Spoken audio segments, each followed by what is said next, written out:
100 anos da Ordem dos Frades Menores Capuchinhos, fé e doação à missão. A Ordem dos Frades Menores Capuchinhos é um ramo da família franciscana que tem São Francisco de Assis como pai e fundador. Surgiu na Itália no século XVI, num momento de renovação da Igreja em meio às grandes transformações econômicas, políticas, sociais, culturais e religiosas que deram origem à modernidade. Mas só teve reconhecimento oficial da Igreja em 1528. A Ordem Franciscana foi separada em frades menores conventuais e observantes. Os freis Mateus d'Abatio, Ludovico de Fossombrone e Rafael de Fossombrone propuseram uma nova forma de vida franciscana, com o objetivo de observar rigorosamente a regra e vida dos frades menores, escrita por São Francisco de Assis, e praticar a pobreza radical, a oração contemplativa e a vida missionária anunciando a todos o Evangelho de Jesus Cristo. Como forma de resgatar os valores defendidos por São Francisco de Assis, fundador da Ordem dos Frades Menores Capuchinhos, frades de hábito marrão e de capuz pequeno receberam este nome por causa de suas vestes. Outro sinal distinto é o cordão com 3 nós, que é colocado na cintura, representando os votos de pobreza, castidade e obediência. A história da presença dos capuchinhos em Umuarama teve início com a chegada do primeiro frei Celestino Colette em Cruzeiro do Oeste, no ano de 1954. E com os relatos que fazem parte da Ordem dos Freis Capuchinhos, a história é contada. A paróquia São Francisco de Assis foi erigida em 1955, no terreno cedido pela Companhia Melhoramentos Norte do Paraná. No dia 15 de agosto daquele ano foi realizada a primeira missa, celebrada pelo Frei Estevão. A paróquia leva o nome do padroeiro da cidade, São Francisco de Assis, que é comemorado no dia 4 de outubro e é feriado municipal.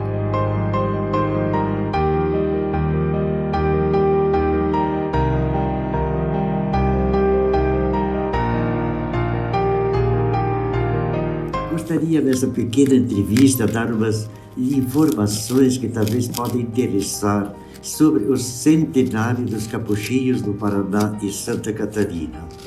Antes de falar do Paraná e Santa Catarina, falemos dos Capuchinhos em geral.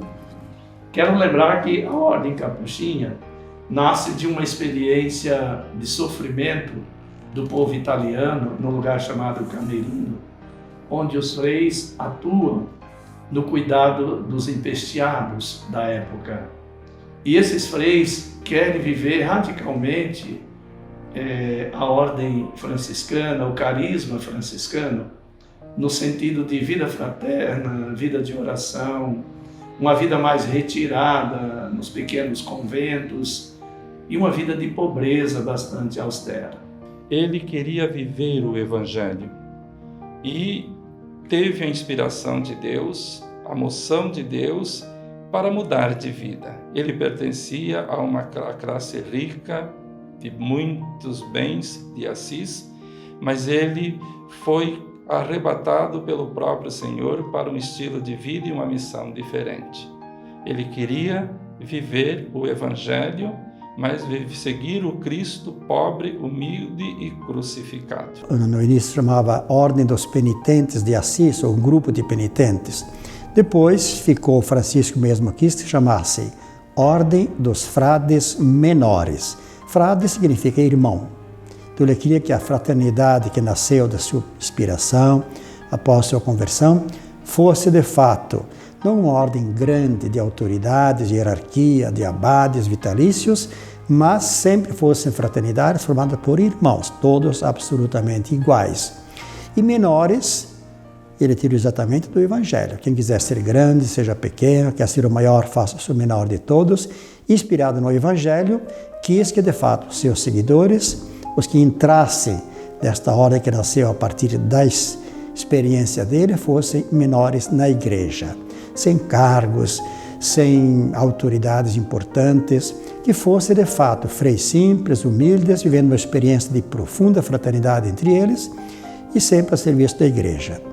E pelo fato de usar o capuz pequeno, eles receberam o nome de capuchinhos. Em italiano, cappuccino, né? O pequeno cappuccio.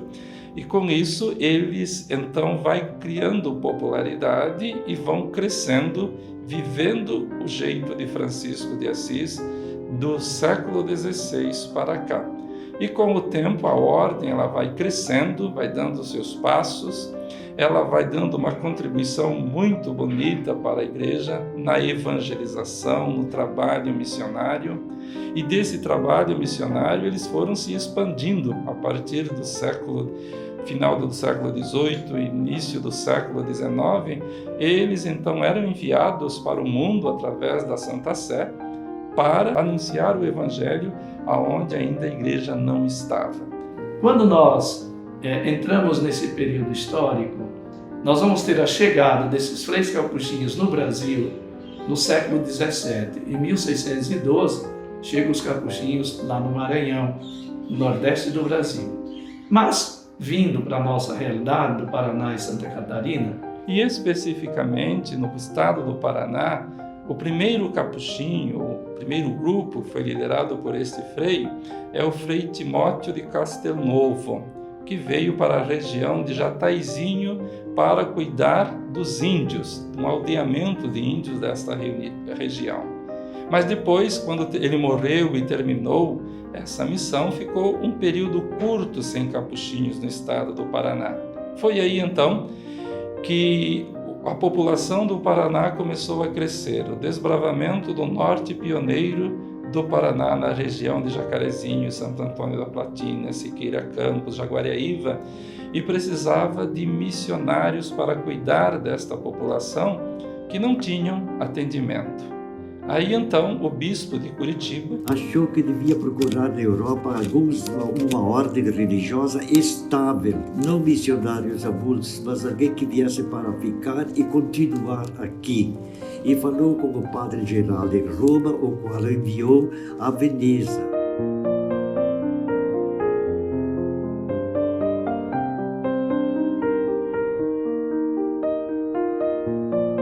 e assim fez Dom João Francisco Braga. Foi a Veneza e na Assembleia Capitular dos Freis fez o pedido, o provincial consultou os freis e na época 4 freis se prontificaram a vir em missão para o Paraná. Que foram Ricardo de Vescovana, Maximiliano Diênigo, Angélico Diênigo e também Teófilo de Thiene. Foram os 4 missionários. E eles então, em 1919, partiram de Veneza, aportando no Rio de Janeiro, ficaram um tempo ali aprendendo a língua portuguesa, depois passaram por São Paulo, mais um pouco de tempo, e vieram chegando a Curitiba no início de 1920. Esses freis chegaram no Rio de Janeiro no dia 5 de outubro de 1919, no Rio de Janeiro. Por que direto no Rio de Janeiro? Porque lá já tínhamos freis capuchinhos na igreja São Sebastião, no bairro da Tijuca hoje, e ali eles passaram quase 2 meses de convivência com os freis, adaptando-se à língua. Depois foram para São Paulo, que também já tinha capuchinhos, ali no 17 de dezembro de 1919. E conviveram também com os freis, fazendo essa adaptação na Paróquia Imaculada Conceição, ali em São Paulo, Avenida Brigadeiro Luiz Antônio, esquina com a Paulista hoje. E depois de lá, eles vieram para o Paraná. E em 1920 chegaram então os primeiros missionários capuchinhos aqui ao Paraná e Santa Catarina. Chegaram em Curitiba dia 20 de janeiro de 1920. E ali foram recebidos na catedral pelo bispo e depois, então, o bispo os enviou em missão para o estado do Paraná. Passado disso, começaram mais atividades também em Curitiba. Em Curitiba também chegaram no 1920 e foram morar na região das Mercês. Essa Mercês se chamava Merces. Merces, em português autêntico, quer dizer produtos da terra, e era o bairro das Merces. Fundaram a Igreja das Mercês e daí, por causa de Nossa Senhora das Mercês, o bairro começou a chamar-se assim. Aí nas Mercês, em 1928, foi fundado o primeiro seminário dos capuchinhos do Paraná e Santa Catarina. Mas a atividade dos capuchinhos no começo era principalmente o norte pioneiro. Foi Cerro Azul, Siqueira Campos, que na época era um curato apenas, chamado de Colônia Mineira, Tomazina e Jaguariaíva. Então esses 4 freis ficaram espalhados nesses 4 lugares. Logo depois, decidiram ter uma sede e escolheram como lugar Curitiba. Hoje, convento Nossa Senhora das Mercês. Dentro desse trabalho inicial dos freis do Paraná, nós temos que entender que o estado do Paraná também estava iniciando o seu desenvolvimento. E ali os freis se envolveram nesse processo de desenvolvimento e ajudaram na construção de várias cidades do norte pioneiro do Paraná, como também influenciando o próprio Curitiba no seu desenvolvimento, quando ali começaram. E os freis, além do seu trabalho de evangelização, de missão, no anúncio do Evangelho, também se preocuparam com a educação, com a saúde. Então ali os freis levavam as irmãs para construir, e ali construíam escolas, hospitais, asilos, casa para atender crianças. Então a nossa missão ela é uma missão integrada à vida do povo, às necessidades do povo.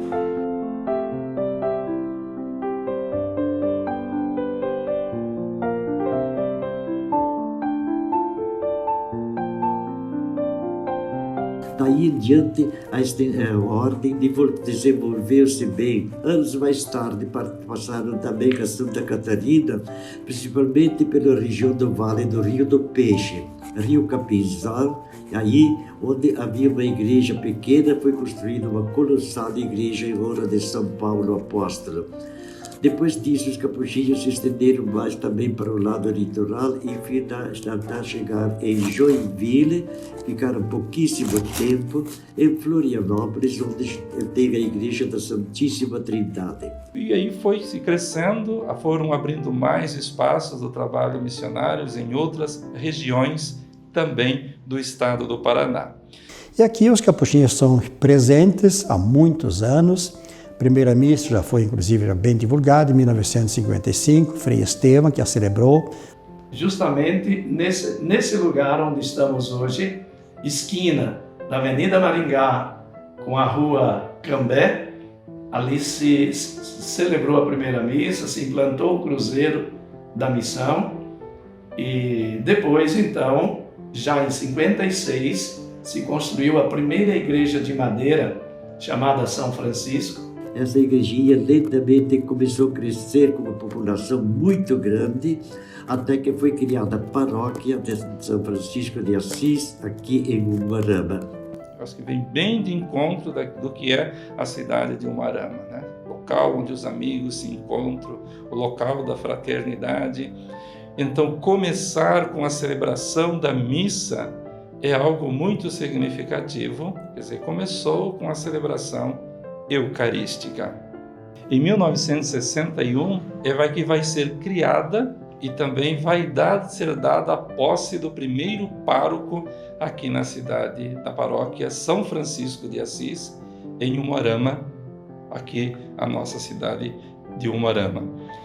E a partir daí, então, os trabalhos pastorais eles vão sendo intensificados, a paróquia ela vai sendo dividida, né, em outras paróquias, vão surgindo outras paróquias aqui na região, até o ponto dela se tornar uma diocese. e também foi preparada pelos freis capuchinhos atuando no seu trabalho aqui no templo. Na época que os freis vieram para cá, ela pertencia à diocese de Campo Mourão, e nesse período o bispo era D. Eliseu. Então todos os trâmites para criar a paróquia como a instituição, a construção da nova matriz da paróquia, foi no período em que D. Eliseu era bispo. E essa igreja, logo em seguida que foi erigida a paróquia, criada, ela já começou o planejamento para a construção da nova matriz. A expansão ela foi muito grande, o número de habitantes que vieram para cá, para desbravamento desta região, para a ocupação desta região, foi muito grande. E aí precisava de uma igreja maior para poder atender a todos os fiéis que viessem a celebrar a Eucaristia. Então, D. Eliseu veio em 61 aqui a Umuarama e aqui instituiu a nossa paróquia São Francisco de Assis, que teve como primeiro pároco o frei Cassiano de Colombo, ou mesmo o frei Orlando Busato, que era o seu nome civil. Hoje temos aqui um anfiteatro dedicado a ele, frei Orlando Busato. No dia 29 de maio de 1963, começou as primeiras estacas para a construção da nossa igreja. Tanto é verdade que essa igreja ela teve um engenheiro da Escola de Engenharia de Curitiba, que foi o senhor Paulo Augusto Wendler, né? E também teve o responsável pelos estacamentos, que são 245 estacas que foram feitas para a base da construção da igreja, com o Dr. Oswaldo de Carvalho. E o construtor desta obra maravilhosa foi José Gonçalves. Então começou em 1963 e foi inaugurada em 1968. Com esta dimensão para o tempo e o trabalho de engenharia que foi feito foi espetacular, num terreno difícil para fazer uma construção deste porte como nós temos aqui. Tanto que sabemos, comentário se faz por ali, que quando começaram a, quem sabe, pensar em construção maiores aqui em Umuarama, olharam para a Igreja Matriz. E ela tem uma dimensão bastante significativa, né? São 62 metros de comprimento, 28 metros de largura e 25 metros de altura as paredes da igreja.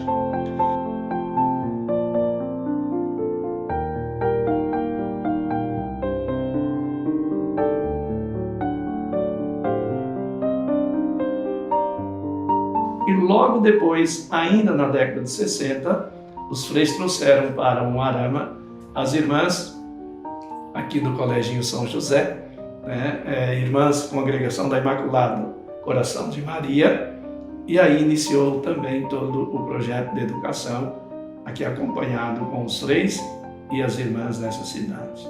E um dado lindo de ver na época era o número de voluntários que colaboraram para a construção desta igreja, né?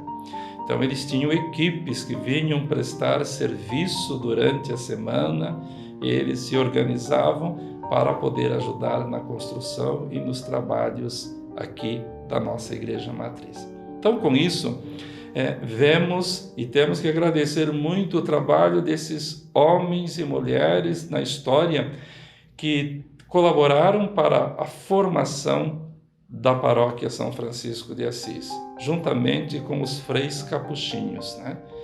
O trabalho missionário do início, as dificuldades, os desafios, mas vimos que foram homens que olhavam para a frente, com o Evangelho na mão, com as orientações da Igreja e visando o bem de todos, da população e dos batizados, olharam para a frente e colaboraram para formar a Igreja aqui na cidade de Umuarama e na região, e como também o cuidado pastoral que fizeram e realizaram durante todo o tempo. Então, geralmente as pessoas perguntam, o que o Frei faz? É uma coisa, né? Fazer. E não caracteriza bem. O principal é ser Frei. É um estilo de vida, é um estado de vida. O que realmente caracteriza não é aquilo que nós fazemos, ainda que tenhamos tantas atividades, mas aquilo que nós somos. E somos exatamente isto que eu venho falando, né? Então, ser Frei significa exatamente isto. Assumir um compromisso de viver de uma forma mais radical o Evangelho. E esta vocação nasce não no dia que fazemos a profissão ou o noviciado, mas no dia em que nós fomos batizados. Todos os batizados recebem esse chamado, esta vocação a uma vida de santidade, de seguimento de Jesus Cristo, de viver profundamente o Evangelho. E alguns, a partir dessa consagração batismal, desta vocação de batizados, procuram viver de uma forma mais radical, mais intensa, e nós procuramos fazer isso. Então, renunciamos, por exemplo, ao casamento, uma vida em família, para estarmos mais liberados para essa vida entre nós. Renunciamos aos bens materiais, não temos nenhuma propriedade em nosso nome, para também estarmos totalmente desapegados de trabalhos profissionais, tarefas, preocupação com as coisas externas. E o voto de obediência também renunciamos à nossa própria vontade. Por exemplo, a gente é transferida de uma comunidade para outra, mediante, é claro, sempre é um diálogo, mas com frequência acontece, já me aconteceu várias vezes na minha vida, de ser transferido totalmente contra a minha vontade para uma comunidade onde eu não me sentiria muito à vontade ou não queria sair de onde eu estava. Várias vezes tive que assumir humildemente esta obediência coerente com o voto que havia feito. Então, ser Frei significa assumir essa vida de consagração pelos 3 votos, mas dentro desse estilo capuchinho ou franciscano. Francisco de Assis escreveu bem claro na regra: a nossa forma de vida é viver segundo o Evangelho de nosso Senhor Jesus Cristo. Com isso, podemos dizer que, como homens abençoados por Deus, nós continuamos a missão, distribuindo, levando a bênção de Deus a todas as pessoas, especialmente aos mais necessitados.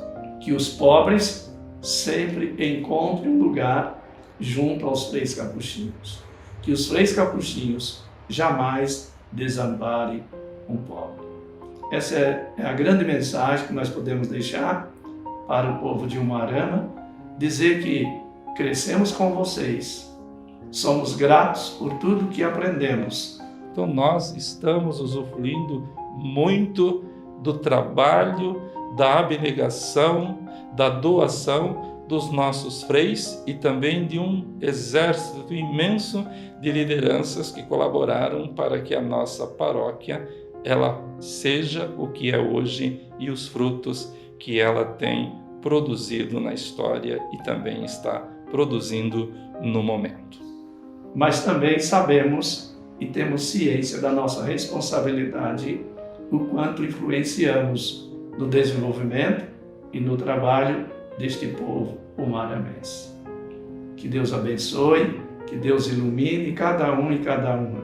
Que Deus abençoe hoje os que servem a cidade na administração, em todo o trabalho que a administração pública faz a esta grande sociedade, podemos dizer assim, umuaramense. Deus abençoe a todos.